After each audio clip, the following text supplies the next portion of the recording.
Good evening. Welcome to this third and final debate among the three major candidates for President of the United States. Governor Bill Clinton, the Democratic nominee, President George Bush, the Republican nominee,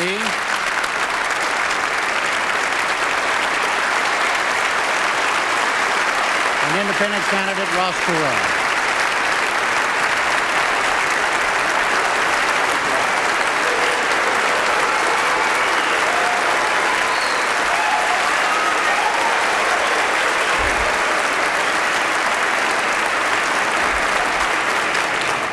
I am Jim Lara of the McNeil-Lara NewsHour on PBS. I will be the moderator for this debate, which is being sponsored by the Commission on Presidential Debates.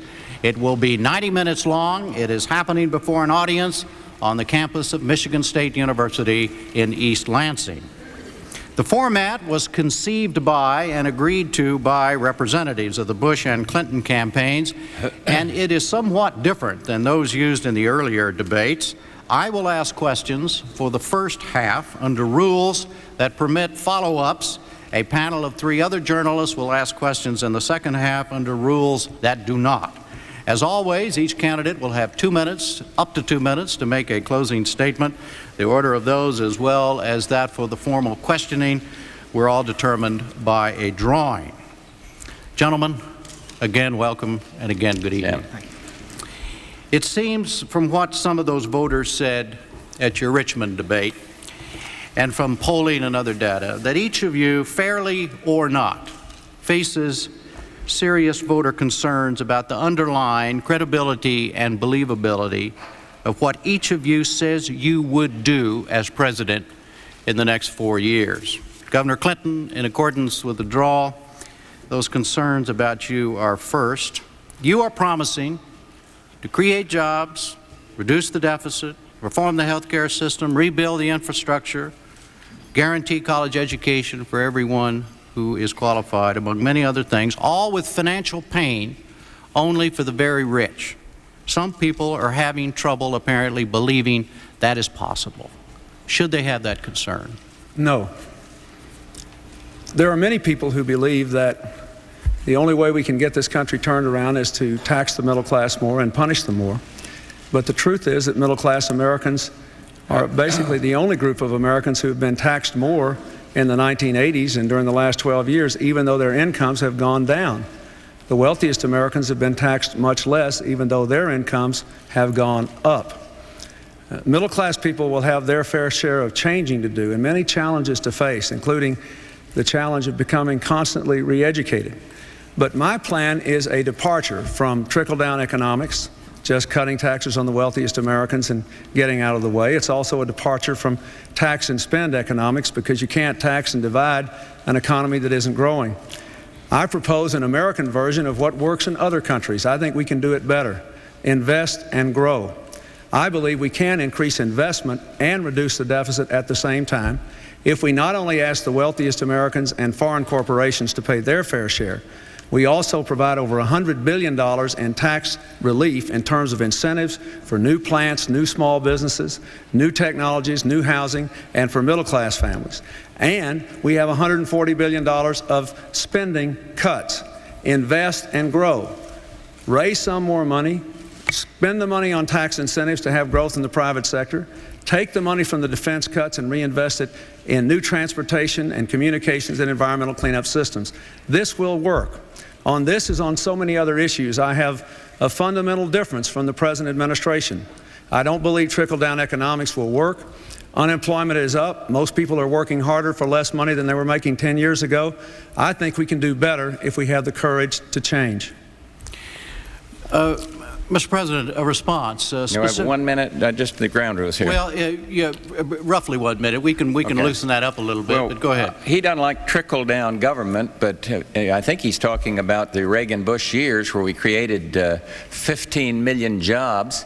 The rich are paying a bigger percent of the total tax burden, and what I don't like is trickle-down government.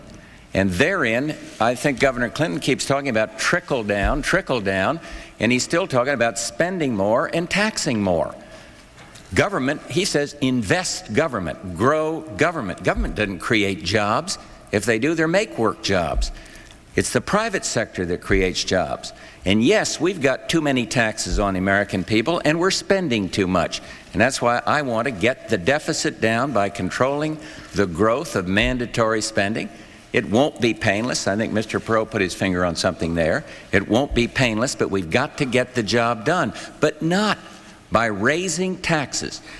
Mr. and Mrs. America, when you hear him say, we're going to tax only the rich, watch your wallet, because his figures don't add up, and he's going to sack it right to the middle-class taxpayer and lower if he's going to pay for all the spending programs he proposed. So we have a big difference on this trickle-down theory. I do not want any more trickle-down government. It's gotten too big. I want to do something about that. Mr. Perot, what do you think of the governor's approach, what he just laid out? The basic problem with it doesn't balance the budget. If you forecast it out, we still have a significant deficit under each of their plans, as I understand them. Our challenge is to stop the financial bleeding. If you take a patient into the hospital that's bleeding arterially, step one is to stop the bleeding. And we are bleeding arterially. There's only one way out of this, and that is to stop the deterioration of our job base, to have a growing, expanding job base, to give us the tax base. See, balancing the budget is not nearly as difficult as paying off the $4 trillion debt and leaving our children the American dream intact. We have spent their money. We've got to pay it back.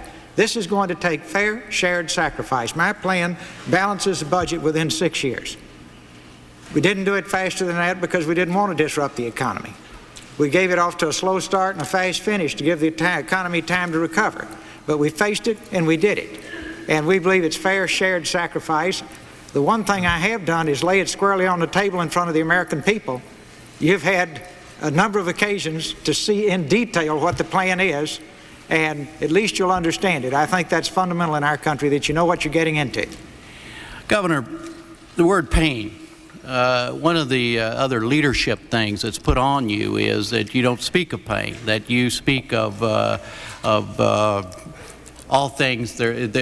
Nobody's going to really have to suffer under your plan. You've heard what Mr. Perot has said. He said it's got to do the things that you want to do. You can't do it by just taking the money from the rich. That's what the president says as well. How do you respond to that? If the numbers don't add up. For one thing, let me just follow up here. I disagree with Mr. Perot that the answer is to put a 50-cent gas tax on the middle class and raise more taxes on the middle class and the working poor than on the wealthy. His own analysis says that unemployment will be slightly higher in 1995 under his plan than it is today. And as far as what Mr. Bush says, he is the person who raised taxes on the middle class after saying he wouldn't. And just this year, Mr. Bush vetoed a tax increase on the wealthy that gave middle class tax relief. He vetoed middle class tax relief this year. And furthermore, under this administration, spending has increased more than it has in the last 20 years, and he asked Congress to spend more money than it actually spent. Now, it's hard to outspend Congress, but he tried to for the last 3 years. So my view is the middle class is the one, they've been suffering, Jim. Now, should people pay more for Medicare if they can? Yes. Should they pay more for Social Security if they're getting more out of it than they paid in? They're upper income people? Yes. But look what's happened to the middle class. Middle class Americans are working harder for less money than they were making 10 years ago, and they're paying higher taxes. The tax burden on them has not gone down, it has gone up. I don't think the answer is to slow the economy down more, drive unemployment up more, and undermine the health of the private sector. The answer is to invest and grow this economy. That's what works in other countries, and that's what will work here. As a practical matter, Mr. President, do you agree with the governor when he says that the middle class, the taxes on the middle class, do your numbers agree that the taxes on the middle class have gone up during the last? Everybody's paying too much taxes. He refers to one tax increase. Let me remind you, it was a Democratic tax increase, and I didn't want to do it, and I went along with it. And I said, I make a mistake. If I make a mistake, I admit it. That's quite different than some. But I think that's the American way. I think everyone's paying too much. But I think this idea that you can go out and then he hits me for vetoing a tax bill. Yes, I did. And the American taxpayer ought to be glad they have a president to stand up to a spending Congress. We remember what it was like when we had a spending president and a spending Congress and interest rates. Who remembers that? They were at 21.5%. Under Jimmy Carter, and inflation was 15. We don't want to go back to that. And so, yes, everybody's taxed too much, and I want to get the taxes down, but not by signing a tax bill that's going to raise taxes on people. Mr. President, when you said just then that you admit your mistakes and you looked at Governor Clinton and said, what mistake is it that you want him to admit to? Well, the record in Arkansas. I mean, look at it. And that's what we're asking America to have? Now look, he says Arkansas is a poor state. They are. But in almost every category, they're lagging. I'll give you an example. He talks about all the jobs he's created in 1 or 2 years. Over the last 10 years since he's been governor, there's 30% behind. 30%, they're 30% of the national average. On pay for teachers, on all these categories, Arkansas is right near the very bottom. You haven't heard me mention this before, but we're getting close now, and I think it's about time I start putting things in perspective. And I'm going to do that. It's not dirty campaigning, because he's been talking about my record for half a year here, 11 months here. And so we've got to do that. I got to get it in perspective. What's his mistake? Admit it, that Arkansas is doing very, very badly against any standard. Environment, support for police officers, whatever it is. Governor, is that true? Mr. Bush's Bureau of Labor Statistics says that Arkansas ranks first in the country in the growth of new jobs this year. First. This year. Fourth in manufacturing jobs. Fourth in the reduction of poverty. Fourth in income increase. Over the last 10 years, we've created manufacturing jobs much more rapidly than the national average. Over the last 5 years, our income has grown more rapidly than the national average. We are second in tax burden, the second lowest tax burden in the country. We have the lowest per capita state and local spending in the country. We're low spending, low tax burden. We dramatically increased investment, and our jobs are growing. I wish America had that kind of record, and I think most people looking at us tonight would like it if we had more jobs and a lower spending burden on the government. Mr. Perot, if you were sitting at home now and just heard this exchange about Arkansas, who would you believe? I grew up 5 blocks from Arkansas. Let's put it in perspective. It's a beautiful state. It's a fairly rural state. It has a population less than Chicago or Los Angeles, or about the size of Dallas and Fort Worth combined.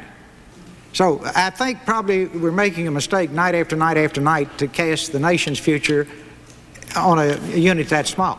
Why is that a mistake? It's irrelevant. What hit?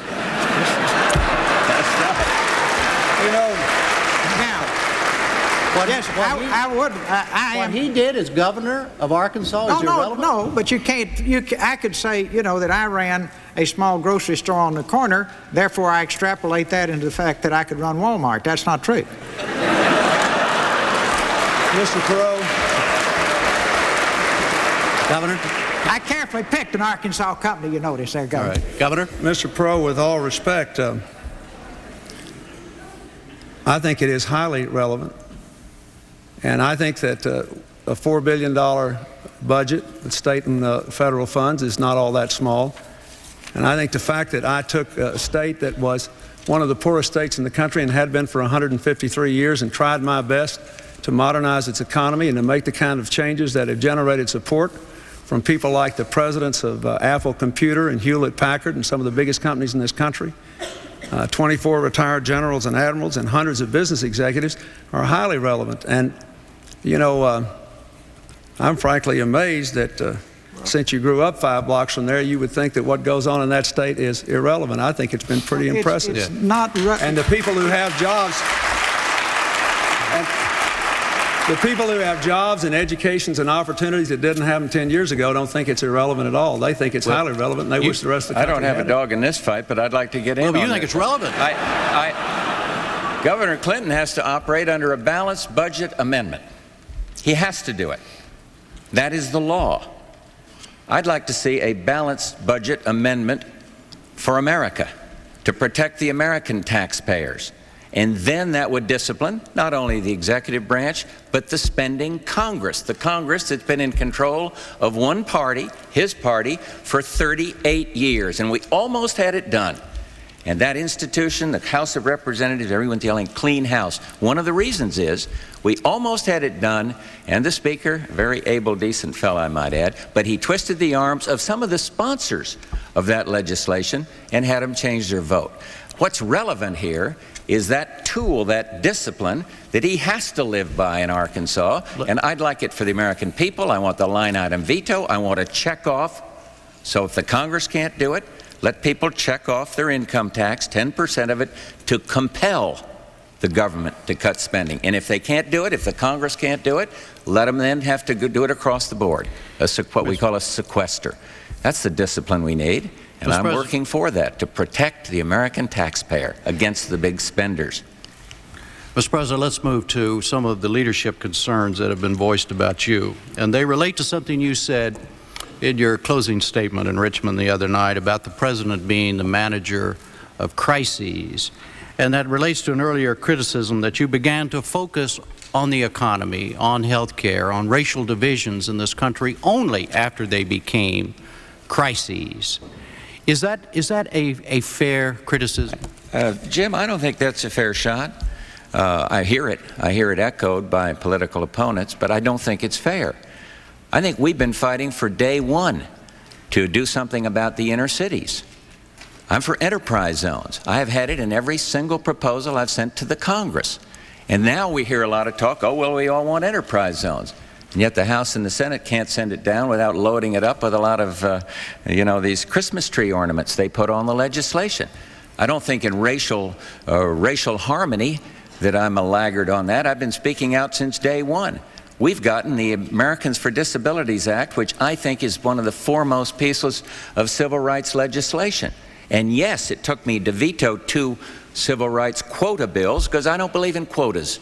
And I don't think the American people believe in quotas. And I beat back the Congress on that. And then we passed a decent civil rights bill that offers guarantees against discrimination in employment.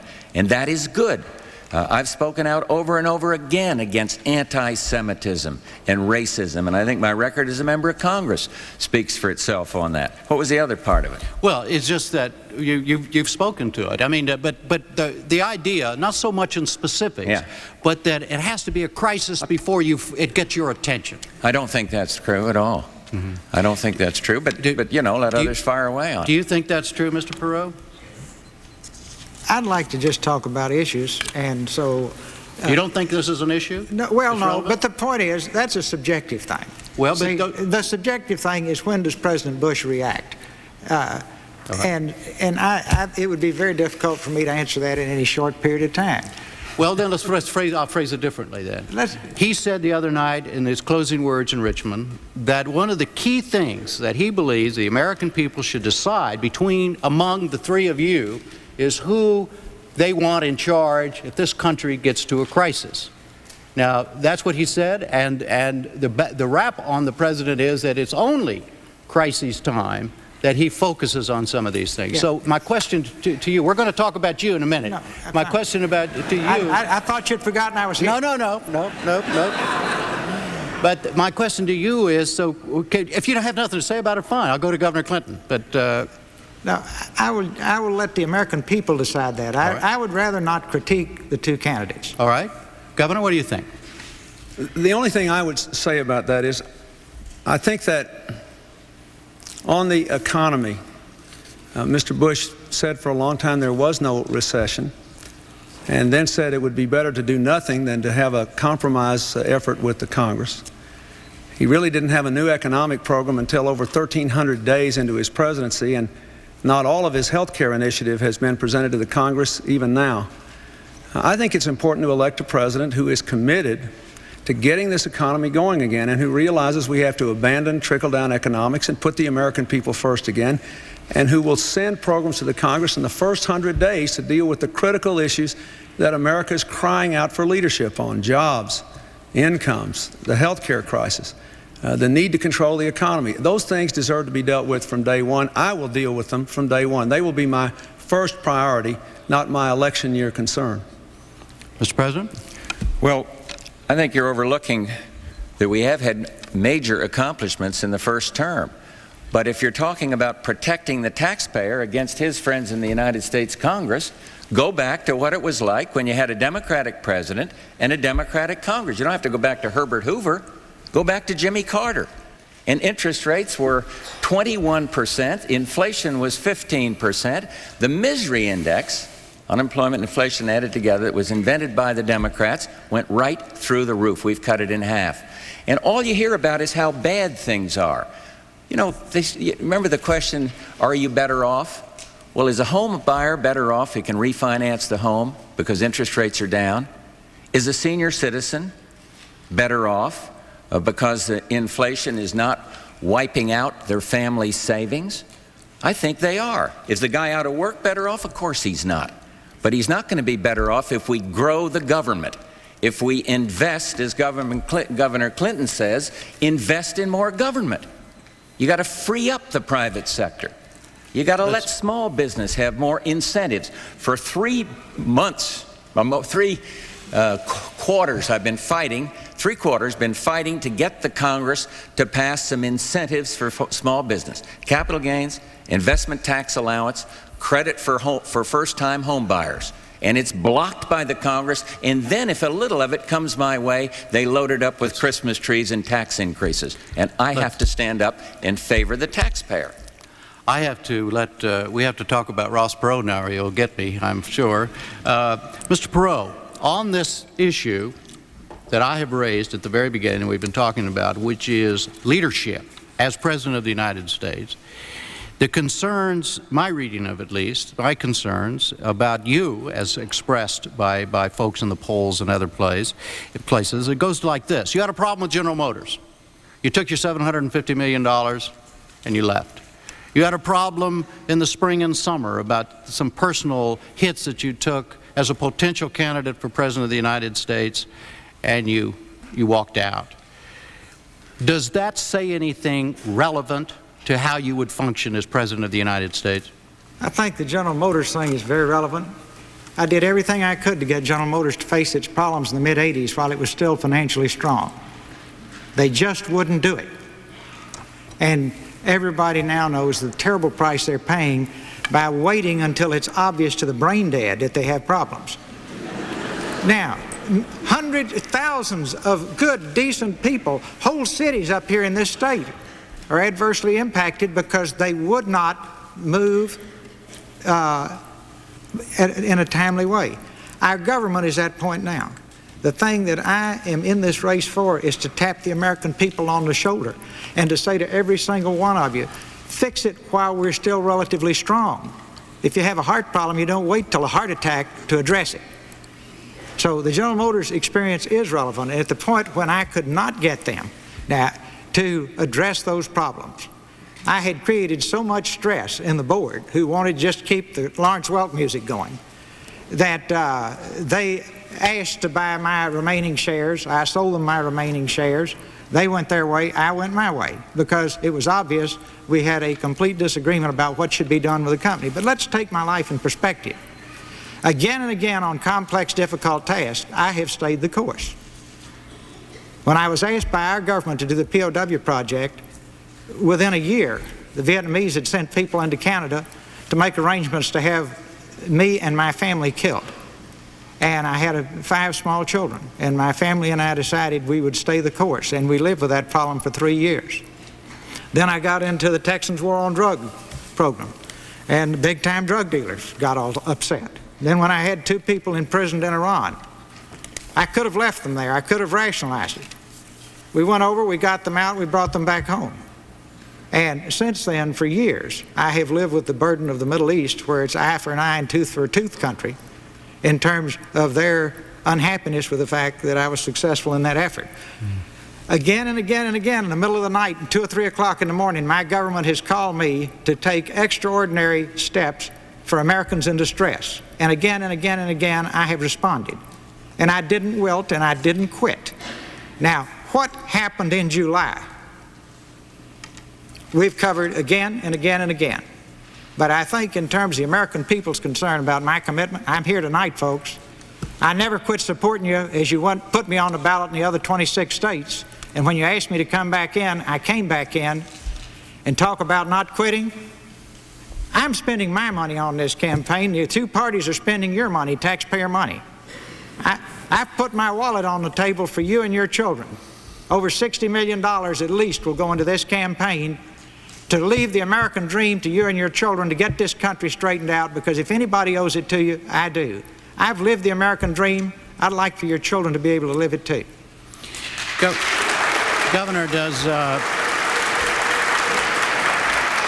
Do you have a response to the staying the course question about Mr. Perot? I don't have any criticism of Mr. Perot. I think what I'd like to talk about a minute is, since you asking the question, was the General Motors issue. I don't think there's any question that the automobile executives made some errors in the 1980s. But I also think we should look at how much productivity has increased lately, how much labor has done to increase productivity, and how much management has done. And we're still losing a lot of auto jobs, in my judgment, because we don't have a national economic strategy that will build the industrial base of this country. Just today I met with the presidents and the vice president of the Willow Run Union here, near here. They both said they were Vietnam veterans supporting me because I had an economic program to put them back to work. We need an investment incentive to modernize plant and equipment. We've got to control the health care costs for those people, otherwise we can't keep the manufacturing jobs here. And we need a tough trade policy that is fair, that insists on open markets in return for open markets. We ought to have a strategy that will build the economic and industrial base. So I think Mr. Perot was right in questioning the management practices, but they didn't have much of a partner in government here as compared with the policies the Germans and the Japanese followed, and I believe we can do better. That's one of the things I want to change. I know that we can grow manufacturing jobs. We did it in my state, and we can do it nationally. Mr. President, do you have a response To this? Yes. Well, I wondered when Governor Clinton was talking to the auto workers whether he talked about his and Senator Gore's favoring CAFE standards, those are fuel efficiency standards of 40 miles per gallon. That would break the auto industry and throw a lot of people out of work. As regarding Mr. Perot, I take back something I said about him. I once said in a frivolous moment when he got out of the race, if he can't stand the heat, buy an air conditioning company. And I take it back because I think he said he made a mistake. And the thing I find is if I make a mistake, I admit it. I've never heard Governor Clinton make a mistake. But one mistake he's made is fuel efficiency standards at 40 to 45 miles per gallon will throw many auto workers out of work, and you can't have it both ways. There's a pattern here of appealing to the auto workers and then trying to appeal to the spotted owl crowd or the extremes in the environmental movement. You can't do it as president. You can't have a pattern of one side of the issue one day and on another the next. So my argument is not with Ross Perot, it is more with Governor Clinton. Governor, what about that charge? Well, you want it both ways on this issue. Let's just talk about the CAFE standards. All right. That's the fuel efficiency standards. They're now 27.5 miles per gallon per automobile fleet. I never said, and I defy you to find where I said, I gave an extensive environmental speech in April, and I said that we ought to have a goal of raising the fuel efficiency standards to 40 miles a gallon. I think that should be a goal. I've never said we should write it into law if there is evidence that that goal cannot be achieved. The National Science Foundation did a study which said it would be difficult for us to reach fuel efficiency standards in excess of 37 miles per gallon by the year 2000. I think we should try to raise the fuel efficiency. And let me say this, I think we ought to have incentives to do it. I think we ought to push to do it. That doesn't mean we have to write it into the law. Look, I am a job creator, not a job destroyer. It is the Bush administration that has had no new jobs in the private sector in the last 4 years. In my state, we're leading the country in private sector job growth, but it is good for America to improve fuel efficiency. We also ought to convert more fuel vehicles to compressed natural gas. That's another way to improve the environment. Mr. Perot, based on your experience at General Motors, where do you come down in this? This has been thrown about back and forth during his campaign from the very beginning about jobs and CAFE standards. Well, everybody's nibbling around the edges. Let's go to the center of the bullseye, the core problem. And believe me, everybody on the factory floor all over this country knows it. You implement that NAFTA, the Mexican Trade Agreement, where they pay people $1 an hour, have no health care, no retirement, no pollution controls, et cetera, et cetera, et cetera. And you're going to hear a giant sucking sound of jobs being pulled out of this country right at a time when we need the tax base to pay the debt and pay down the interest on the debt and get our house back in order. We've got to proceed very carefully on that. There's a lot I don't understand. I do understand business. I do understand creating jobs. I do understand how to make things work. And I got a long history of doing that. Now, if you want to go to the core problem that faces everybody in manufacturing in this country, it's that agreement that's about to be put into practice. But here it's very simple. Everybody says it'll create jobs. Yes, it'll create bubble jobs. Now, watch this. Listen very carefully to this. One-time surge while we build factories and ship machine tools and equipment down there. Then year after year for decades, they will have jobs. And I finally thought I didn't understand it. Called all the experts and they said, oh, it'll be disruptive for 12 to 15 years. We haven't got 12 days, folks. We cannot lose those jobs. They were eventually saying Mexican jobs will eventually come to 7.5 an hour. Ours will eventually go down to 7.5 an hour. Makes you feel real good to hear that, right? Let's think it through here. Let's be careful. I'm for free trade philosophically, but I have studied these trade agreements till the world has gone flat, and we don't have good trade agreements across the world. I hope we'll have a chance to get into that tonight, because I can get right to the center of the bullseye and tell you why we're losing whole industries in this country. Excuse me. Just for the record, though, Mr. Perot, I take it then for your answer, you do not have a position on whether or not enforcing the CAFE standards will cost jobs in the auto industry. No, it will cost jobs, but that's not, let me say this. I'd rather, if you gave me two bad choices, okay, I'd rather have some jobs left here than just see everything head south. See? So that means no. In other words, you agree with President Bush, is that right? No, I'm saying our principal need now is to stabilize the tax base, which is the job base, and create a growing dynamic base. Now, please, folks, if you don't hear anything else I say, remember where the millions of people at work are our tax base. One quick point. If you confiscate the Forbes 400 wealth, take it all, you cannot balance the budget this year. Kind of get your head straight about where the taxes, year in and year out, have got to come from. Millions and millions of people at work. I want to, yes, sir. Well, I'm caught in the middle on NAFTA.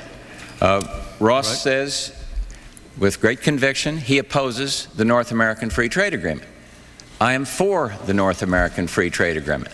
My problem with Governor Clinton, once again, is at one time he's going to make up his mind, he will see some merit in it, but then he sees a lot of things wrong with it. And then the other day he says he's for it. However, then we've got to pass other legislation. When you're President of the United States, you cannot have this pattern of saying, well, I'm for it, but I'm on the other side of it. And it's true on this, and it's true on CAFE. Look, if Ross were right on we get a free trade agreement with Mexico, why wouldn't they have gone down there now?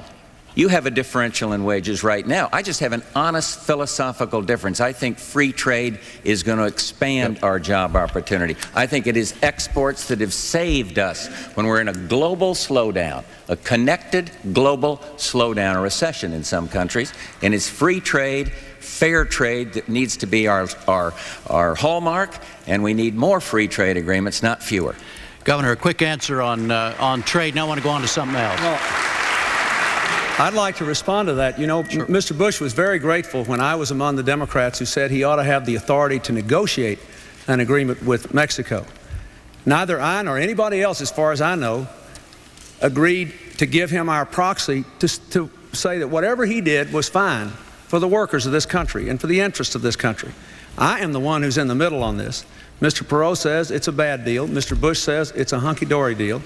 I say on balance it does more good than harm if we can get some protection for the environment so that the Mexicans have to follow their own environmental standards, their own labor law standards, and if we have a genuine commitment to re-educate and retrain the American workers who lose their jobs and reinvest in this economy. I have a realistic approach to trade. I want more trade. And I know there's some good things in that agreement, but it can sure be made better. Let me just point out, just today in the Los Angeles Times, Clyde Prestowitz, who was one of President Reagan's leading trade advisors and a lifelong conservative Republican, endorsed my candidacy because he knows that I'll have a free and fair trade policy, a hard-headed, realistic policy, and not get caught up in rubber stamping everything the Bush administration did. If I wanted to do that, why would I run for president, Jim? Anybody else can run the middle class down and run the economy in a ditch. I want to change it. We've got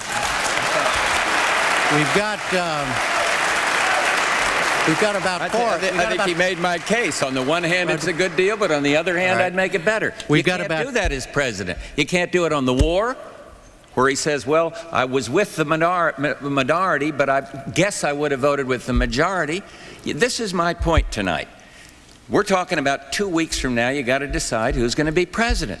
And there is this pattern that has plagued him in the primaries and now about trying to have it both ways on all these issues. You can't do that. And if you make a mistake, say you made a mistake and go on about your business, trying to serve the American people. Right now we heard it. Ross is against it. I am for it. He says on the one hand I'm for it, and on the other I may be against it. The governor said I could. I said. That's what's wrong with Mr. Bush. His whole deal is you got to be for it or against it. You can't make it better. I believe we can be better. I think the American people are sick and tired of either or solutions, people being pushed in the corner, polarized to extremes. I think they want somebody with common sense who can do what's best for the American people. And I'd be happy to discuss these other issues, but I can't believe he is accusing me of getting on both sides. He said trickle-down economics was voodoo economics. Now he's its biggest practitioner. He promised, let me just say. But I've always said trickle-down government is bad. I could run this string out a long time, but remember this, Jim. Those 209 Americans last Thursday night in Richmond told us they wanted us to stop talking about each other and start talking about Americans and their problems and their promise, and I think we ought to get back to that. I'll be glad to answer any question you have, but this election ought to be about the American people. Mr. Perot, you want to say? Is there an equal time rule here tonight? Yes. Or do you just keep lunging in at will? I thought we were going to have equal time, but maybe I just have to interrupt the other two. Is that the way it works this term? No, Mr. Perot, you're doing fine. Okay. Go ahead. Okay. Whatever you want to say it. Now that we've talked all around the problem about free trade, let's go again to the center of the bullseye. Wait a minute, I was going to ask, I thought you wanted to respond to what we're talking about. I do. All right. I just want to make sure, as foreign lobbyists, this whole thing, our country has sold out to foreign lobbyists. We don't have free trade. Both parties have foreign lobbyists on leaves in key roles in their campaigns. And if there's anything more unwise than that, I don't know what it is. Every debate I bring this up, nobody ever addresses it. I would like for them to look you in the eye and tell you why they have people representing foreign countries working on their campaigns. And, you know, you've seen the list, I've seen the list, we won't go into the names, but no wonder if I had those people around me all day, every day telling me it was fair and free, I might believe it. But if I look at the facts as a businessman, it's so tilted. The first thing you ought to do is just say, guys, if you like these deals so well, we'll give you the deal you gave us. Now, Japanese couldn't unload the cars in this country if they had the same restrictions we had, and on and on and on and on and on. I suggest to you that the core problem, one country spent $400 million lobbying in 1988, our country. And it goes on. And you look at a who's who in these campaigns around the two candidates, they're foreign lobbyists taking leaves. What do you think they're going to do when the campaign's over? Go back to work at $30,000 a month representing some other country. I don't believe that's in the American people's interest. I don't have a one of them, and I haven't taken a penny of foreign money, and I never will. Mr. President, how do you respond to that? Mr. Perot's made that charge several times. The fact that you have people working in your campaign who are paid foreign lobbyists. Most people that are lobbying the Congress.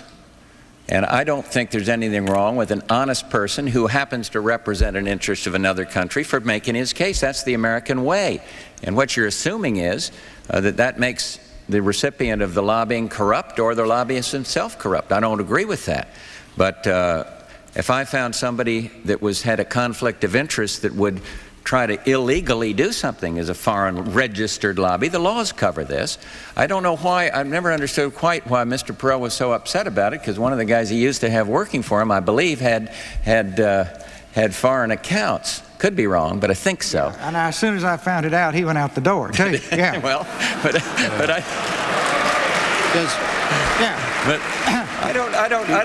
I think you got to look at the integrity and the honor of the people that are being lobbied and those that are lobbyists. The laws protect the American taxpayer in this regard. If the laws are violated, so much. But to suggest if somebody represents a foreign country on anything that makes them corrupt, or against the taxpayer, I don't agree with that. One quick relevant specific. We're getting ready to dismantle the airlines industry in our country, and none of you know it. And I doubt, in all candor, if the president knows it. But this deal that we're doing with BAC and US Air and KLM and Northwest, now guess who's on the president's campaign big time? A guy from Northwest. This deal is terribly destructive to the U.S. airline industry. One of the largest industries in the world is the travel and tourist business. We won't be making airplanes in this country 10 years from now if we let deals like this go through. If the press has any interest tonight, I'll detail it to you. I won't take 10 minutes tonight. All these things take a few minutes. But that's happening as we sit here today. We hammerlock the American companies, American Airlines, Delta, the last few great we have, because we're trying to do this deal with these two European companies. And never forget, they've got Airbus over there, and it's a government-owned, privately owned consortium across Europe. They're dying to get the commercial airline business. Japan is trying to get the commercial airline business. I don't think there are any villains inside government on this issue, but there sure are a lot of people who don't understand business, and maybe you need somebody up there who understands when you're getting your pocket picked. All right, Jim, we have to, Governor, I'm sorry, but that concludes my time with well. Boy, I had a great response to that. All right, go ahead, quickly. Just very briefly. Yeah. I think Ross is right, and that we do need some more restrictions on lobbyists. We ought to make them disclose the people they've given money to when they're testifying before congressional committees. We ought to close the lawyers' loophole. They ought to have to disclose when they're really lobbying. And we ought to we ought to have a much longer period of time, about 5 years, between the time when people can leave executive branch offices and then go out and start lobbying for foreign interest. I agree with that. We've wrecked the airline industry already because there's all these leverage buyouts and all these terrible things that have happened to the airline industry. We're going to have a hard time rebuilding it. But the real thing we've got to have is a competitive economic strategy. Look what's happening to McDonnell Douglas. Even Boeing is losing market share because we let the Europeans spend $25 to $40 billion on Airbus without an appropriate competitive response. What I want America to do is to trade more, but to compete and win by investing in competitive ways. And we're in real trouble on that. I'm going to be in real trouble if I don't bring out, it's now time. I promise it's less than 10 seconds. Okay. I heard Governor Clinton congratulate us on one thing. First time he said something pleasant about this administration. Productivity in this country is up. It is way up. Productivity is up. And that's a good thing. There are many other good ones, but I was glad he acknowledged that. Thank you. Now we're going to move to the second half. We're going to move to the... I volunteered now and all. I mean, now, look, I'm just kind of a, cur dog here. I was put on the ballot by the people, not the special interests. So I have to stand up for myself. But now, Jim, let me net it out. On the second debate, I offered, since both sides want the enterprise zones but can't get together, I said, I'll take a few days off, go to Washington, and hold hands with you, and we'll get it done.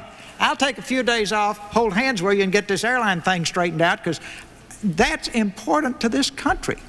Now, it's kind of pathetic I have to do it, and nobody's called me yet to come up, I might mention. Right. But if they do, it's easy to fix. If you all want the enterprise zones, why don't we pass the dang thing and do it, right? All right, now we're going to bring in three other journalists to ask questions. They are Susan Rook of CNN, Gene Gibbons of Reuters, and Helen Thomas of United Press International.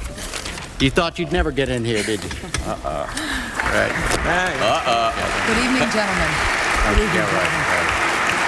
Okay, we're going to continue on this subject of leadership, and the first question goes to Governor Clinton for a 2-minute answer. It will be asked by Helen Thomas. Helen? Governor Clinton, your credibility has come into question because of your different responses on the Vietnam draft. If you had it to do over again, would you put on the nation's uniform, and if elected, could you in good conscience send someone to war? If I had it to do over again, I might answer the questions a little better. I'd been in public life a long time, and no one had ever questioned my role, and so I was asked a lot of questions about things that happened a long time ago. I don't think I answered them as well as I could have. Going back 23 years, I don't know, Helen. I was opposed to the war. I couldn't help that. I felt very strongly about it. And I didn't want to go at the time. It's easy to say in retrospect I would have done something differently. President Lincoln opposed the war, and there were people who said maybe he shouldn't be president. But I think he made us a pretty good president in wartime. We've had a lot of other presidents who didn't wear their country's uniform, who had to order our young soldiers into battle, including President Wilson and President Roosevelt. So the answer is I could do that. I wouldn't relish doing it, but I wouldn't shrink from it.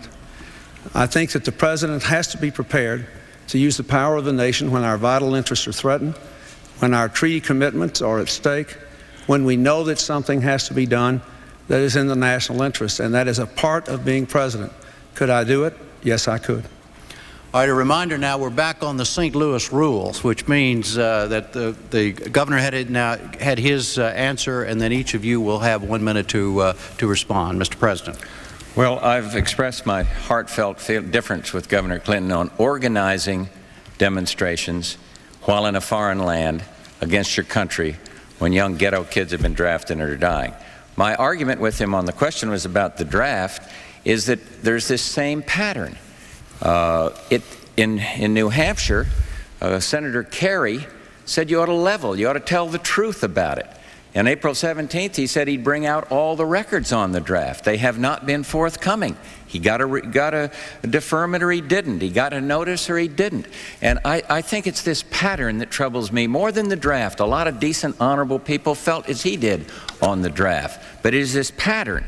And again, you might be able to make amendments all the time, Governor, but you got to, as President, you can't be on all these different sides, and you can't have this pattern of saying, well, I did this or I didn't, then the facts come out and you change it. That's my big difference with him on the draft. It wasn't failing to serve. Your minute is up, sir. Yes, sir. Mr. Perot, 1 minute. I've spent my whole adult life very close to the military. I feel very strongly about the people who go into battle for our country. Appreciate their idealism, their sacrifices, appreciate the sacrifices their families make. That's been displayed again and again in a very tangible way. I look on this as history. I don't look on it personally as relevant. And I consider it really a waste of time tonight when you consider the issues that face our country right now. All right, the next question goes to President Bush, and Gene Gibbons will ask it. Gene? Mr. President, you keep saying that you made a mistake in agreeing to a tax increase to get the 1990 budget deal with Congress. But if you hadn't gotten that deal, you would have either had to get repeal of the Graham-Rudman Deficit Control Act or cut defense spending drastically at a time when the country was building up for the Gulf War and decimate domestic discretionary spending, including such things as air traffic control. If you had it to do all over again, sir, which of those alternatives would you choose? I wouldn't have taken any of the alternatives. I believe I made a mistake. I did it for the very reasons you say. There was one good thing that came out of that budget agreement, and that is we put a cap on discretionary spending. 1/3 of the President's budget is at the President's discretion, or really the Congress, since they appropriate every dime and tell a President how to spend every dime. We've put a cap on the growth of all that spending, and that's good, and that's helped. But I was wrong because I thought the tax compromise, going along with one Democratic tax increase, would help the economy. I see no evidence that it has done it. So what would I have done? What should I have done? I should have held out for a better deal that would have protected the taxpayer and not ended up doing what we had to do, or what I thought at the time would help.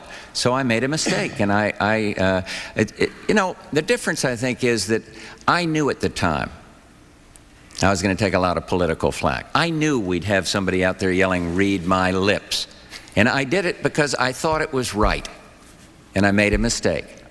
That's quite different than taking a position where you know it's best for you. That wasn't best for me, and I knew it in the very beginning. I thought it would be better for the country than it was. So there we are. Mr. Perot, 1 minute. Mr. Perot.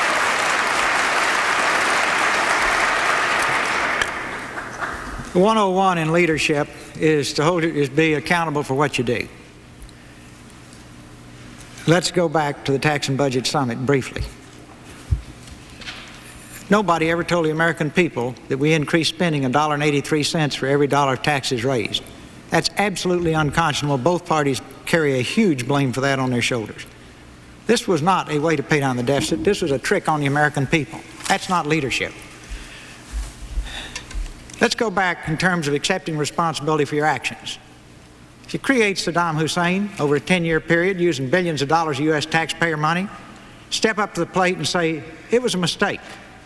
If you create Noriega using taxpayer money, Step up to the plate and say it was a mistake.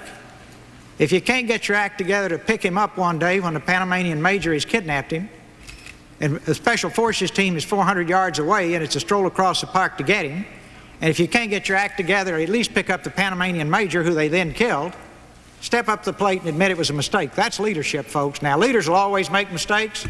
We've created, and I'm not aiming at any one person here, I'm aiming at our government. Nobody takes responsibility for anything. We've got to change that. I'm taking responsibility for saying your time's up. I'm watching the lights. All right. Governor Clinton, 1 minute, sir. The mistake that was made was making the read my lips promise in the first place just to get elected, knowing what the size of the deficit was. Knowing what the size of the deficit was, knowing there was no plan to control health care costs, and knowing that we did not have a strategy to get real economic growth back into this economy. The choices were not good then. I think at the time the mistake that was made was signing off on the deal late on Saturday night, in the middle of the night. That's just what the president did when he vetoed the Family Leave Act. I think what he should have done is gone before the American people on the front end and said, listen, I made a commitment and it was wrong. I made a mistake because I couldn't have foreseen these circumstances, and this is the best deal we can work out at the time. He said it was in the public interest at the time, and most everybody who was involved in it, I guess, thought it was. The real mistake was the read my lips promise in the first place. You just can't promise something like that just to get elected if you know there's a good chance that circumstances may overtake you. All right, Mr. Perot, the question is for you. You have a 2-minute answer, and it will be asked by Susan Rook. Mr. Perot, you've talked about going to Washington to do what the people who run this country want you to do. But it is the president's duty to lead, and often lead alone. How can you lead if you are forever seeking consensus before you act? You're talking about two different subjects. In order to lead, you first have to use the White House as a bully pulpit and lead. Then you have to develop consensus or you can't get anything done, and that's where we are now. We can't get anything done. How do you get anything done?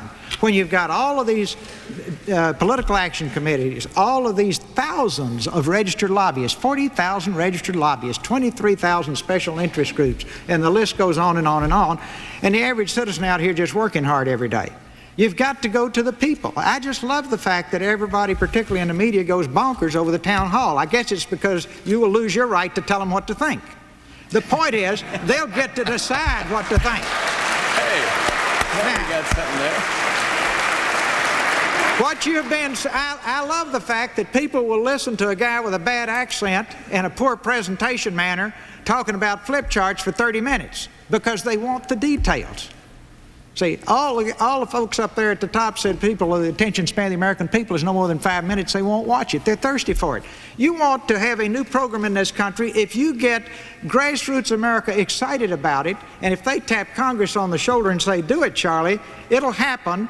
And that's a whole lot different from these fellows running up and down the halls, whispering in their ears now and promising campaign funds for the next election if they do it. Now, I think that's going back to where we started. That's having a government from the people. I think that's the essence of leadership, rather than cutting deals in dark rooms in Washington. Governor Clinton, 1 minute. Well, I believe in the town hall meetings. They started with my campaign in New Hampshire. And I think Ross Perot has done a good job in having them. And I, as you know, pushed for the debate to include the 209 American citizens who were part of it in Richmond a few days ago. I've done a lot of them, and I'll continue to do them as president. But I'd also like to point out that I haven't been part of what we're criticizing in Washington tonight. Of the three of us, I have balanced the government budget 12 times. I have offered and passed campaign finance reform, offered, pushed for, and passed in public referendum lobbyist restrictions, done the kinds of things you have to do to get legislators together, not only to establish consensus, but to challenge them to change. And in 12 years as governor, I guess I've taken on every interest group there was in my state at one time or another to fight for change. It can be done. That's why I tried to be so specific in this campaign to have a mandate, if elected, so that Congress will know what the American people have voted for. President Bush, 1 minute. I would like the record to show with the panelists that Ross Perot took the first shot at the press. My favorite bumper sticker, though, is "Annoy the Media, Re-elect President Bush." And I just had to work that in. Sorry, Helen. I'm going to pay for this later on. Look, you have to build a consensus, but in some things, Ross mentioned Saddam Hussein. Yes, we tried, and yes, we failed to bring him into the family of nations. He had the fourth largest army. But then when he moved against Kuwait, I said, this will not stand. And it's hard to build a consensus. We went to the UN. We made historic resolutions up there. The whole world was united. Our Congress was dragging its feet. Governor Clinton said, well, I might have been with the minority. Let sanctions work. But I guess I would have voted with the majority. A president can't do that. Sometimes he has to act. And in this case, I'm glad we did, because if we'd have let sanctions work and had tried to build a consensus on that, Saddam Hussein today would be in Saudi Arabia controlling the world's oil supply, and he would be there with maybe with a nuclear weapon. We busted the fourth largest army, and we did it through leadership. All right, we're going to go on to another subject now, and the subject is priorities. And the first question goes to you, President Bush, and Susan will ask it. President Bush, gentlemen, I acknowledge that all of you have women and ethnic minorities working for you and working with you. But when we look at the circle of the key people closest to you, your inner circle of advisors, we see white men only. Why and when will that change? You don't see Margaret Tutwiler sitting in there with me today? The key people, President Bush. The key people. I The people beyond the glass person. ceiling. I think our cabinet members are key people. I think the woman that works with me, Rosa Mary, is about as tough as a boot out there and makes some discipline and protects the taxpayer. Look at our cabinet. You talk about somebody strong. Look at Carla Hills.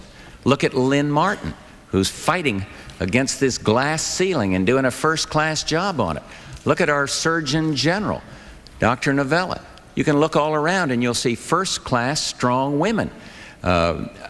Jim Baker's a man.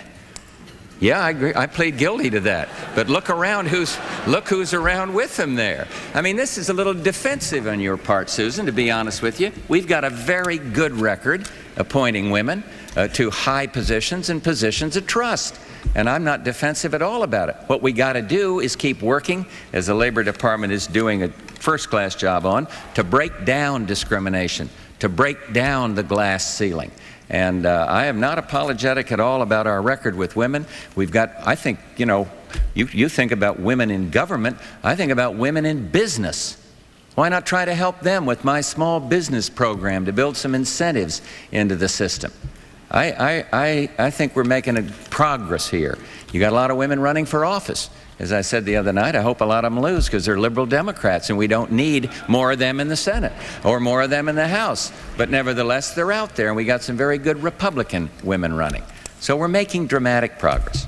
Mr. Perot, 1 minute. Well, I've come from the computer business, and everybody knows the women are more talented than the men. So we have a long history of having a lot of talented women. One of our first officers was a woman. She's a chief financial officer. She was a director.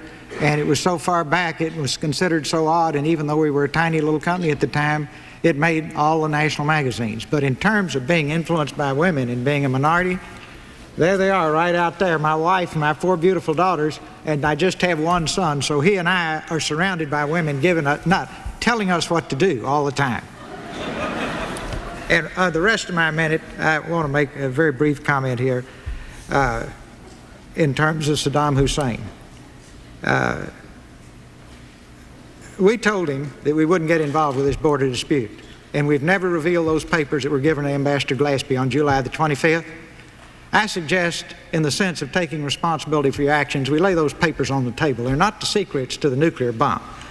Secondly, we got upset when he took the whole thing. But to the ordinary American out there who doesn't know where the oil fields are in Kuwait, they're near the border.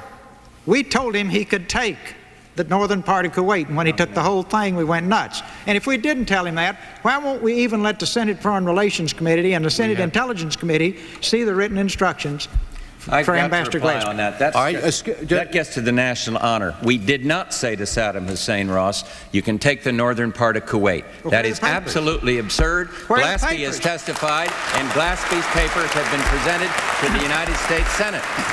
Okay. Please, let's be if you factual. have time, go through Nexus and Lexus, pull all the old news articles, look at what Ambassador Glaspie said all through the fall and what have you, and then look at what she and Kelly and all the others in state said at the end when they were trying to clean it up, and talk to any head of any of those key committees in the Senate.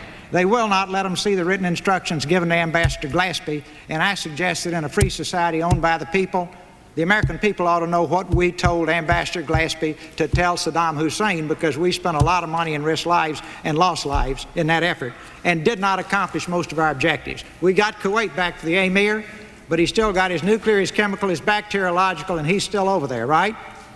I'd like to see those written instructions. Sorry. Mr. President, when you just make sure that everybody knows what's going on here. When you responded directly to Mr. Perot, yes, you violated the rule, your rules. Now, I'm more than willing. I apologize. When I make a mistake, I sound No. I just want to make sure that everybody. I just want to make sure everybody understands. If you all want to change the rules, we can do it. No, I don't. Okay, I apologize for it. But Governor that Clinton, one got right to the national honor. And okay, I'm sorry. I just couldn't let it slip. Governor Clinton, you have a minute. Susan, I don't agree that there are no women and minorities in important positions in my campaign. There are many. But I think even more relevant is my record at home. For most of my time as governor, a woman was my chief of staff. An African American was my chief cabinet officer. An African American was my chief economic development officer. It was interesting today. There was a story either today or yesterday in the Washington Post about my economic programs. And my chief budget officer and my chief economic officer were both African Americans, even though the Post didn't mention that, which I think is a sign of progress. The National Women's Political Caucus gave me an award, one of their Good Guy Awards, for my involvement of women in high levels of government, and I've appointed more minorities to positions of high level in government than all the governors in the history of my state combined before me. So that's what I'll do as president. I don't think we've got a person to waste, and I think I owe the American people a White House staff, a cabinet, and appointments that look like America, but that meet high standards of excellence, and that's what I'll do. All right, next question goes to you, Mr. Perot. It's a two-minute question, and Helen will ask it. Helen? Mr. Perot, what proof do you have that Saddam Hussein was told that he could have the? Do you have any actual proof, or are you asking for the papers? I really came in with another question: is what is this penchant you have to investigate everyone? Are those accusations correct? Investigating your staff, investigating the leaders of the grassroots movement, investigating associates of your family? No, they're not correct. And if you look at my life until I got involved in this effort, I was one person. And then after the Republican Dirty Tricks group got through with me, I'm another person, which I consider an absolutely sick operation. And all of you in the press know exactly what I'm talking about. They investigated every single one of my children. They investigated my wife. They interviewed all of my children's friends from childhood on. They went to extraordinary, sick lengths. And I just found it amusing that they would take 2 or 3 cases where I was involved in lawsuits and would engage an investigator. The lawyers would engage an investigator, which is common. And the only difference between me and any other businessman that has the range of businesses I have is I haven't had that many lawsuits. So that's just another one of those little Fruit Loopy things they make up to try to, instead of facing issues, to try to redefine a person's that's running against them. This goes on night and day. I will do everything I can if I get up there to make dirty tricks a thing of the past. One of the 2 groups has raised it to an art form. It's a sick art form. Now let's go back to Saddam Hussein. We gave Ambassador Glaspie written instructions. That's a fact. We've never let the Congress and the Foreign Relations Senate Intelligence Committee see them. That's a fact. Ambassador Glaspie did a lot of talking right after July the 25th, and that's a fact, and it's all the newspapers, and you pull all of it at once and read it, and I did, and it's pretty clear what she and Kelly and the other key guys around that thing thought they were doing. Then, at the end of the war, when they had to go testify about it, their stories are a total disconnect from what they said in August, September, and October. So I say, this is very simple. Saddam Hussein released a tape, as you know, claiming it was a transcript of their meeting where she said, "We will not become involved in your border dispute, and in effect, you can take the northern part of the country." We later said, "No, that's not true." I said, "Well, this is simple. What were her written instructions? We guard those like the secrets to the atomic bomb, literally."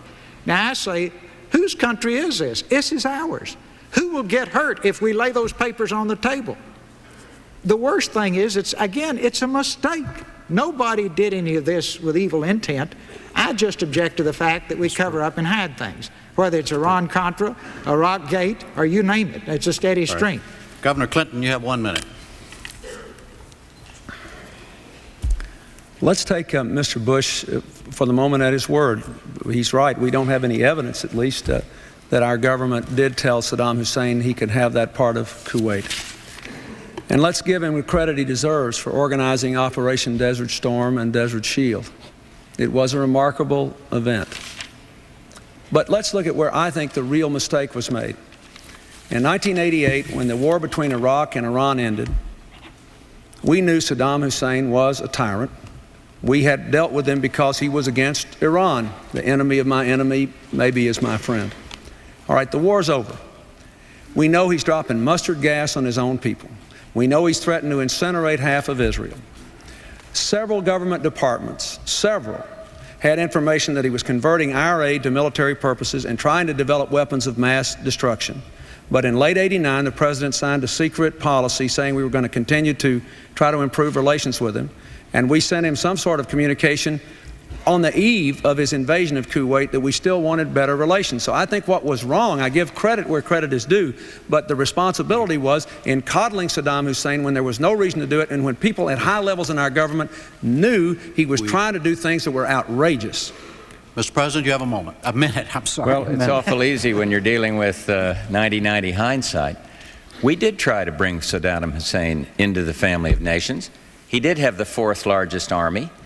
All our Arab allies out there thought we ought to do just exactly that. And when he crossed the line, I stood up and looked into the camera and I said, this aggression will not stand. And we formed a historic coalition and we brought him down.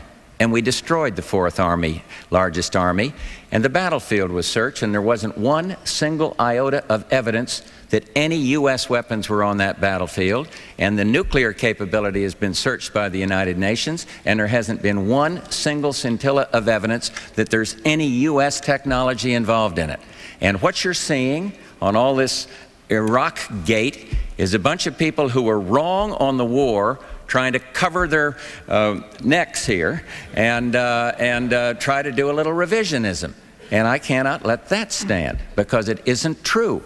Yes, we had grain credits for Iraq, and there isn't any evidence that those grain credits were diverted into weaponry. None. None whatsoever. And so I just have to say, it's fine.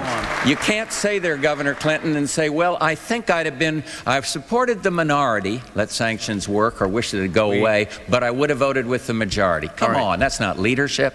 All right, the next question goes to Governor Clinton, and Gene Gibbons will ask it. Gene? Governor, an important aspect of leadership is, of course, anticipating problems. During the 1988 campaign, there was little or no mention of the savings and loan crisis that has cost the American people billions and billions of dollars. Now there are rumblings that a commercial bank crisis is on the horizon.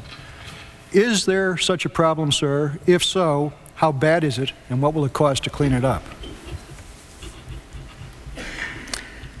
Gene, there is a problem in the sense that there are some problem banks, and on December 19th, new regulations will go into effect, which will, in effect, give the government the responsibility to close some banks that are not technically insolvent, but that are plainly in trouble. On the other hand, I don't think that we have any reason to believe that the dimensions of this crisis are anywhere near as great as the savings and loan crisis. The mistake that both parties made in Washington with the S&L business was deregulating them without proper capital requirements, proper oversight and regulation, proper training of the executives. Many people predicted what happened, and it was a disaster. The banking system in this country is fundamentally sound with some weak banks. I think that our goal ought to be, first of all, not to politicize it, not to frighten people. Secondly, to say that we have to enforce the law in two ways. We don't want to overreact, as the federal regulators have, in my judgment, on good banks so that they've created credit crunches that have made our recession worse in the last couple of years. But we do want to act prudently with the banks that are in trouble. We also want to say that insofar as is humanly possible, the banking industry itself should pay for the cost of any bank failures. The taxpayers should not, and that will be my policy. And I believe we have a good balanced approach. We can get the good banks loaning money again, end the credit crunch, have proper regulation on the ones that are in trouble, and not overreact. It is a serious problem, but I don't see it as the kind of terrible, terrible problem that the S&L problem was. President Bush, 1 minute. Well, I don't believe it would be appropriate for a president to suggest that the banking system is not sound. It is sound. There's some problem banks out there. But what we need is financial reform. We need some real financial reform, banking reform legislation. And I have proposed that. And when I am reelected, I believe one of the first things ought to be to press a new Congress, not beholden to the old ways, to pass financial reform legislation that modernizes the banking system, doesn't put a lot of inhibitions on it, and protects the depositors but through keeping the FDIC sound. But I think that I just was watching some of the proceedings of the American Bankers Association, and I think the general feeling is most of the banks are sound. Certainly there's no comparison here between what happened to the S&Ls and where the banks stand right now, in my view. Mr. Perot, 1 minute. Well, nobody's gotten into the real issue yet on the savings and loan. Again, nobody's got a business background, I guess. The whole problem came up in 1984. The President of the United States was told officially it was a $20 billion problem. These crooks, now Willie Sutton would have gone to own a savings and loan rather than rob banks, because he robbed banks because that's where the money is. Owning a saving loan is where the money was. Now, in 1984 they were told, I believe the Vice President was in charge of deregulation. Nobody touched that tar baby till the day after election in 1988, because they were flooding both parties with crooked PAC money. And it was in many cases stolen PAC money. Now, you and I never got a ride on a lot of these yachts and fancy things it bought, but you and I are paying for it. And they buried it till right after the election. Now, if you believe the Washington Post and you believe this extensive study that's been done, and I'm reading it, right after Election Day this year, they're going to hit us with 100 banks. It'll be a $100 billion problem. Now, if that's true, just tell me now.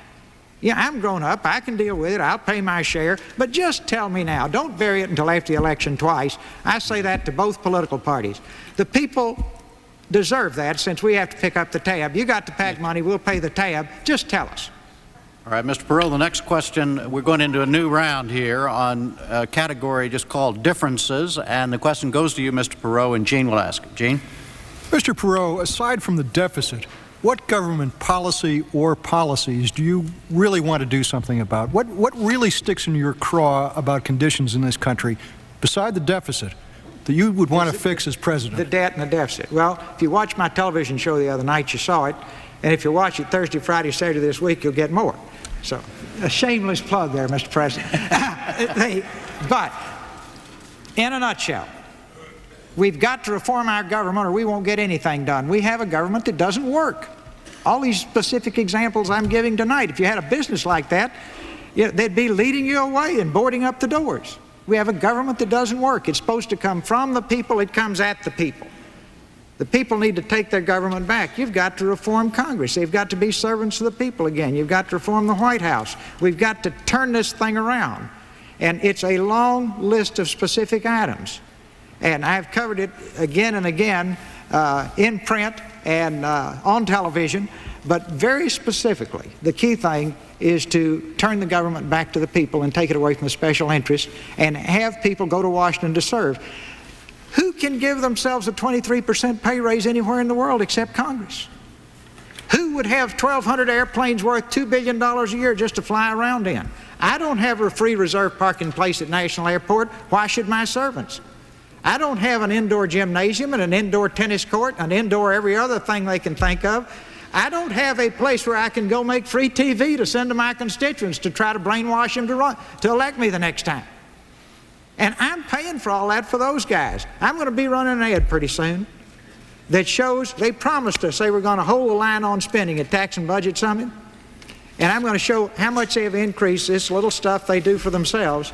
And it is silly putty, folks, and the American people have had enough of it. Step one, if I get up there, we're going to clean that up. You say, how can I get Congress to do that? I'll have millions of people at my shoulder to shoulder with me, and we will see it done warp speed, because it's wrong. It's just, we've turned the country upside down. Governor Clinton, you have 1 minute. Governor? I would just point out on the point Mr. Perot made, I agree that we need to cut spending in Congress. I've called for a 25% reduction in congressional staffs and expenditures. But the White House staff increased its expenditures by considerably more than Congress has in the last 4 years under the Bush administration. And Congress has actually spent $1 billion less than President Bush asked them to spend. Now, when you outspend Congress, you're really swinging. That, however, is not my only passion.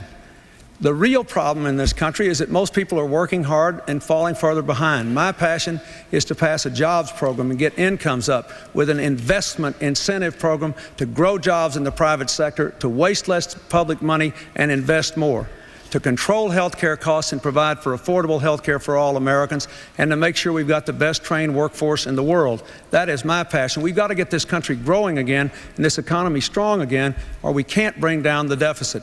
Economic growth is the key to the future of this country. President Bush, 1 minute. On government reform? Sir? Government reform? Yes, yeah. Exactly. To respond to what the subject that Mr. Perot mentioned.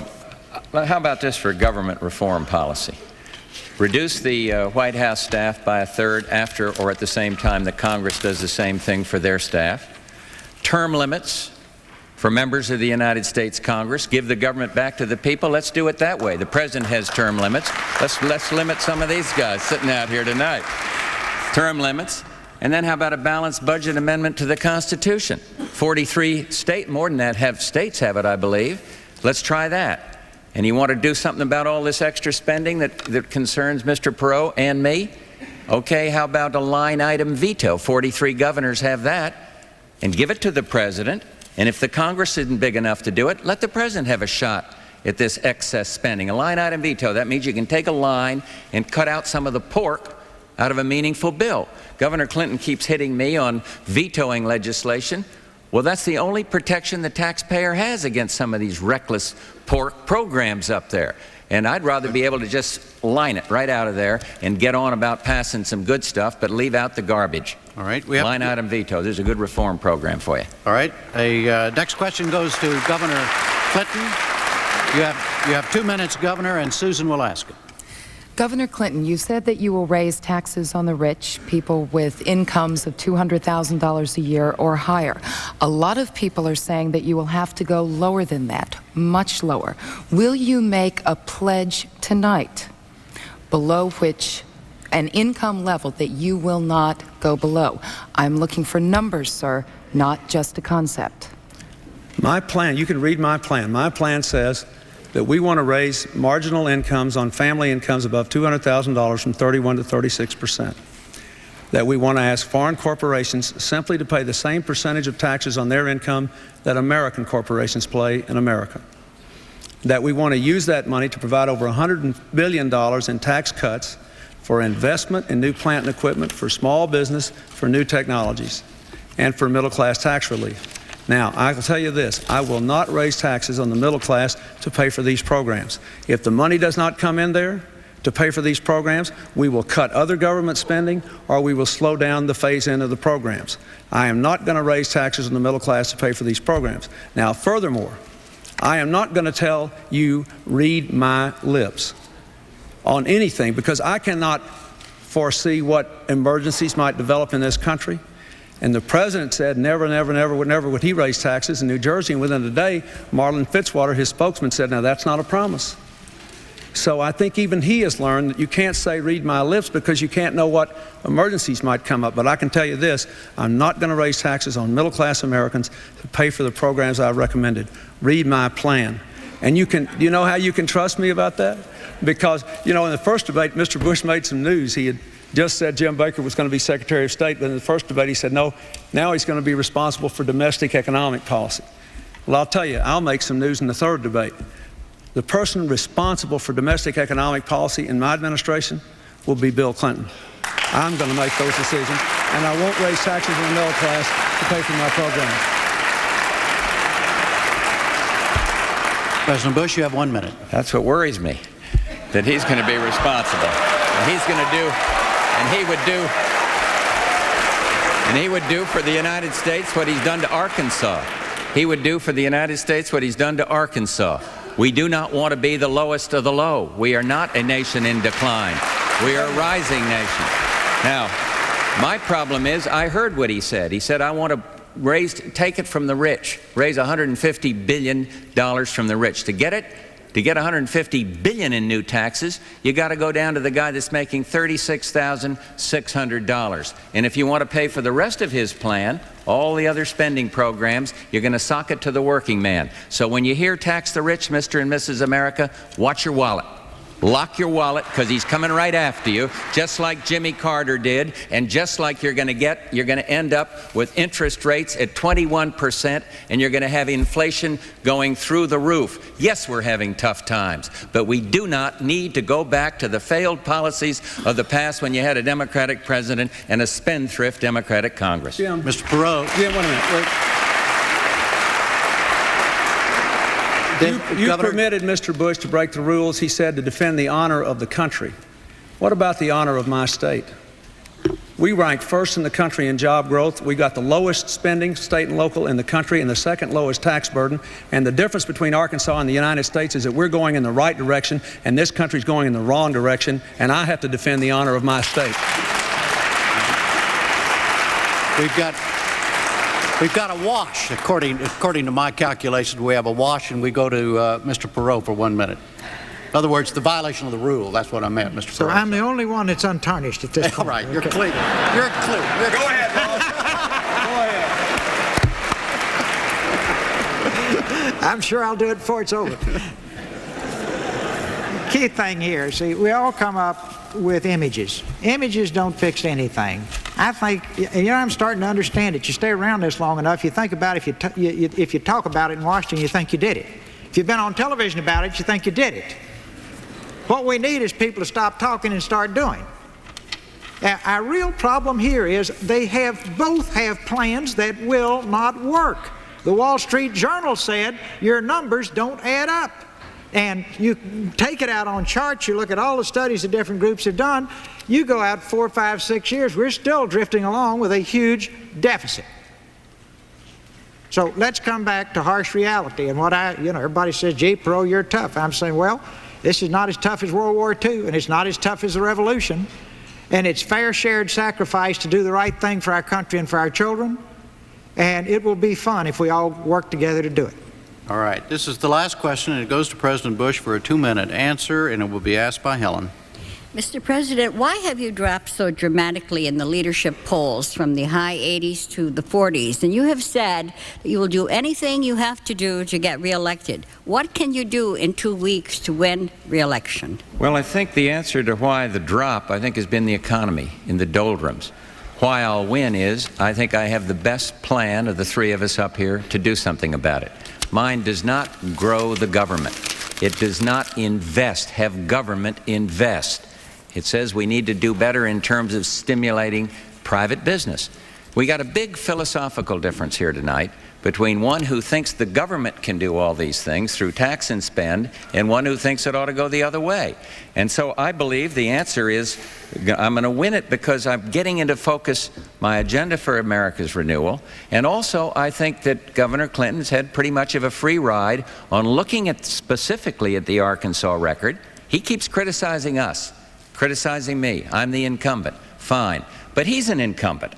And we've got to look at all the facts. They're almost at the bottom on every single category. We can't do that to the American people. And then, Helen, I really believe where people are going to ask this question about trust, because I do think there's a pattern by Governor Clinton of saying one thing to please one group and then trying to please another group. And I think that pattern is a dangerous thing to suggest would work for the Oval Office. It doesn't work that way when you're president. Truman is right. The buck stops there. And you have to make decisions even when it's against your own interest.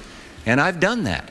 It's against my political interest to say, go ahead and go along with the tax increase, but I did what I thought was right at the time. So I think people are going to be looking for trust and experience. And then I mentioned it the other night, I think if there's a crisis, people are going to say, well, George Bush has taken us through some tough crises, and we trust him to do that. And so I'll make the appeal on a wide array of issues. I got a philosophical difference. I got to watch the clock here. I don't think we're a declining nation. The whole world has had economic problems. We're doing better than a lot of the countries in the world, and we're going to lead the way out of this economic recession across this world and economic slowdown here at home. Mr. Perot, I think I'll win. Mr. Perot, you have, sorry, excuse me, sir. Mr. Perot, you have 1 minute. I'm the last one, right? No, Governor Clinton has a minute after you. Then we have the closing statement. 1 minute after you. Right. I'm totally focused on the fact that we may have bank failures and nobody answered it. I'm totally focused on the fact that we are still evading the issue of the Glaspie papers. I'm totally focused on the fact that we still could have enterprise zones according to both parties, but we don't.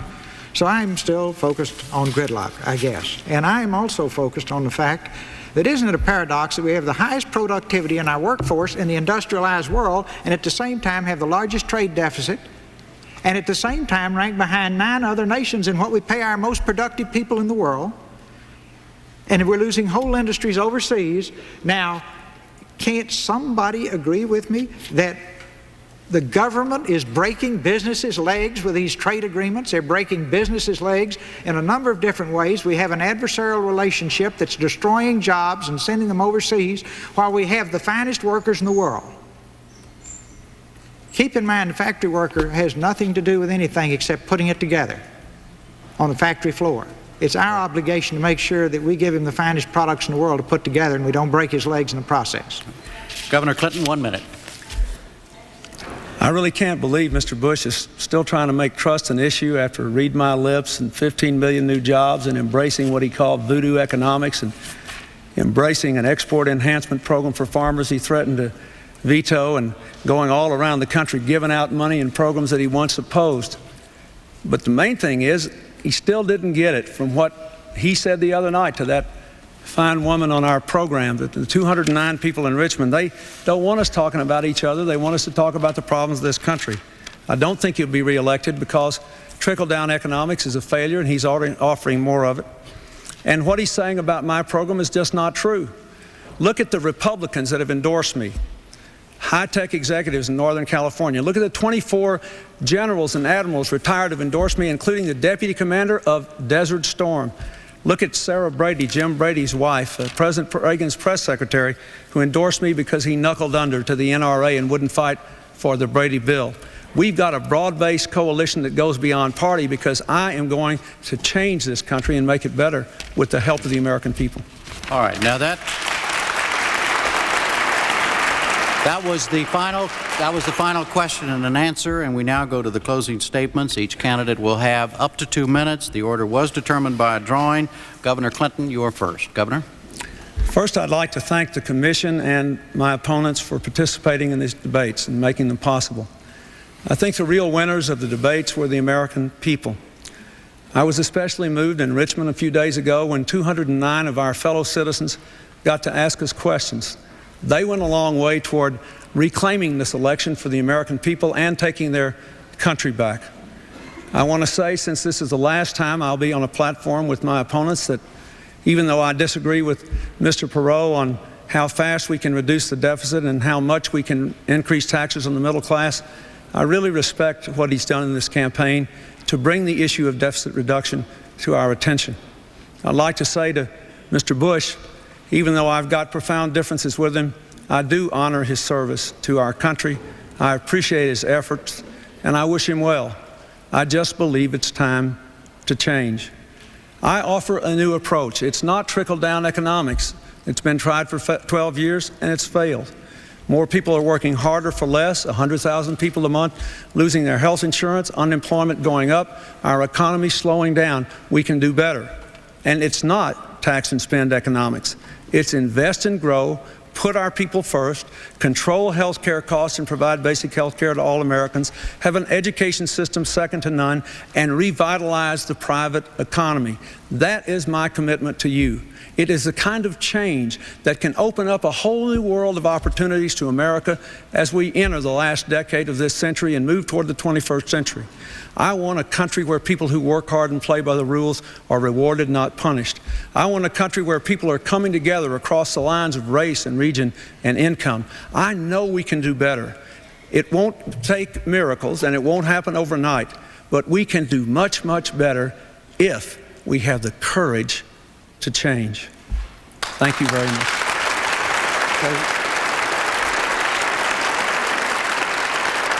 President Bush, your closing statement, sir. 3 weeks from now, two weeks from tomorrow, America goes to the polls, and you're going to have to decide who you want to lead this country to economic recovery.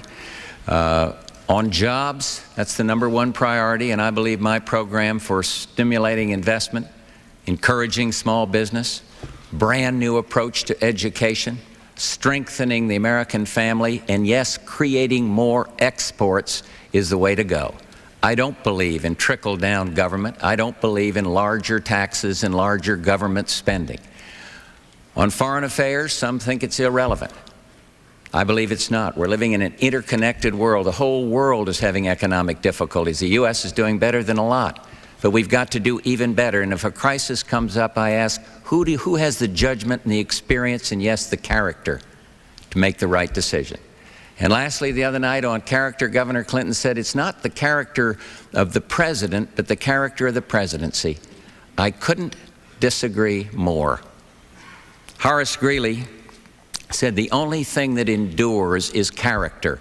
And I think it was Justice Black who talked about great nations, like great men, must keep their word. And so the question is, who will safeguard this nation? Who will safeguard our people and our children? I need your support. I ask for your vote. And may God bless the United States of America.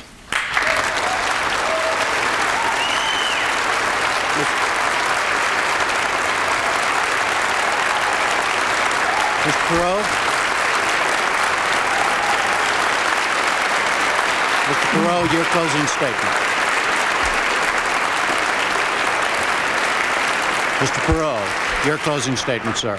To the millions of fine, decent people who did the unthinkable and took their country back in their own hands and put me on the ballot, let me pledge to you that tonight is just the beginning. These next 2 weeks, we will be going full steam ahead to make sure that you get a voice and that you get your country back.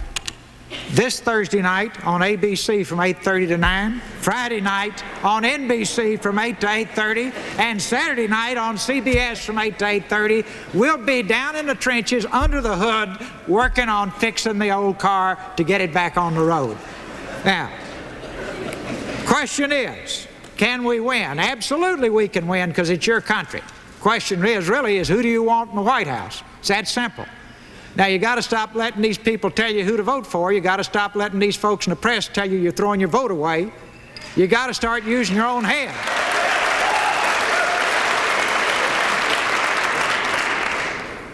Then the question is, can we govern? I love that one. The we is you and me. You bet your hat we can govern because we will be in there together.